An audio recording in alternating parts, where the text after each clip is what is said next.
Selamat pagi adik-adik. Salam jumpa dalam pelajaran sekolah sahabat kita hari ini. Bersyukur kepada Tuhan karena kebaikannya. Dan kita bersyukur atas Yesus yang telah mati bagi kita. Agar kita boleh menjadi anak-anak Tuhan. Sebelumnya, baiklah kita berdoa. Terima kasih Bapa dalam surga untuk kesempatan belajar firman.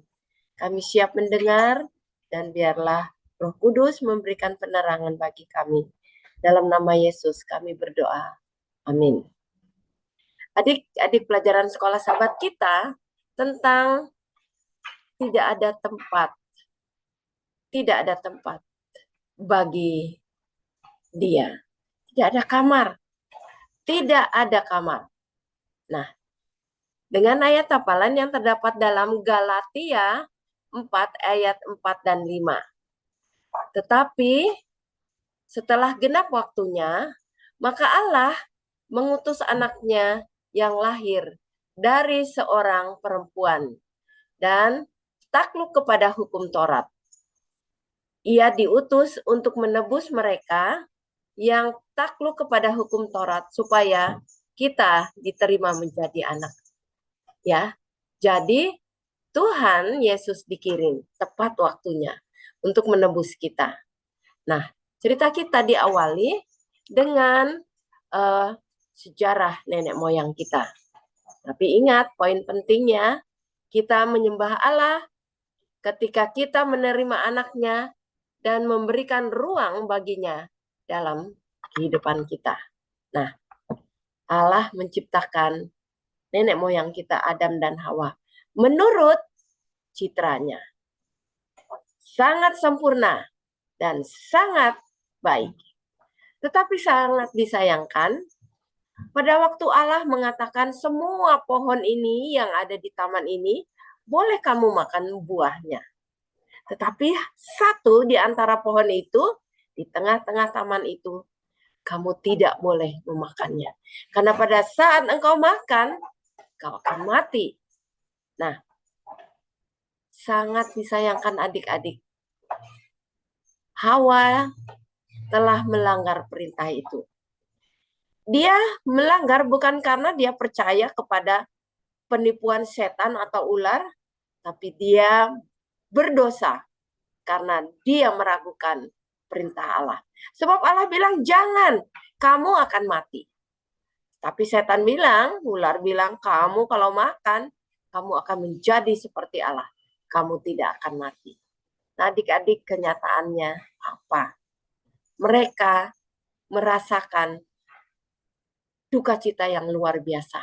Mereka terpisah dari Allah. Dan Allah juga merasa sangat sedih. Dia atau Allah tidak membiarkan manusia itu hilang atau larut dalam kedukaan. Dia memberikan suatu janji agar mereka boleh dipulihkan menjadi bersama-sama dengan Allah kembali. Allah akan mengirimkan anaknya menjadi janji keselamatan untuk kita dalam Kejadian 3 ayat 15. Dia akan meremukkan kepala ular itu. Adik-adik, tiba sekarang waktunya. Sama seperti yang kita dengar pada ayat hafalan kita, Allah memanggil Maria, seorang gadis, ya, dan mengatakan kepadanya melalui malaikat Jibril bahwa dia akan melahirkan seorang anak laki-laki dan menamakan dia Yesus. Adik-adik, Maria menerima pesan malaikat itu. Kehendakmu lah yang jadi. Nah, sekarang pada tiba waktunya ketika Kaisar Agustus memerintahkan semua orang kembali ke kampungnya, Maria dan Yusuf juga kembali ke Bethlehem dari Nazaret. Perjalanan yang jauh dan melelahkan. Dan sangat tidak beruntungnya, kenapa? Maria dalam keadaan hamil tua. Waktunya untuk melahirkan. Tetapi harus berjalan jauh dengan keledai.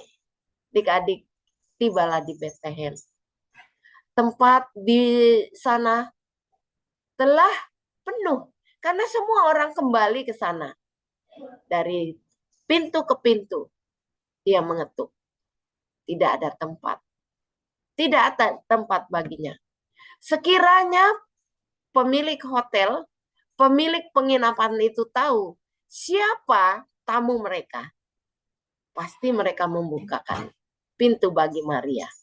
Tapi tidak ada tempat kecuali kandang yang hina di mana dia dan mereka dapat menginap. Adik-adik, kandang itu dibersihkan. Di tempat yang sangat hina inilah Juru Selamat lahir. Yesus lahir, tidur di atas palungan yang hina. Mengapa demikian? Supaya dia dapat merasakan penderitaan yang diderita oleh manusia. Dia menjadi contoh teladan bagi kita untuk segala pergumulan kita. Nah, adik-adik, tidak ada tempat bagi dia. Pada kedatangannya yang pertama, tetapi Yesus akan datang pada kedatangannya yang kedua. Dia mau kita memberikan tempat di hati kita, agar dia boleh berkerajaan di dalam kehidupan kita, untuk memberikan keselamatan bagi kita. Nah, adik-adik, berikanlah tempat bagi Yesus. Berikan tempat bagi dia.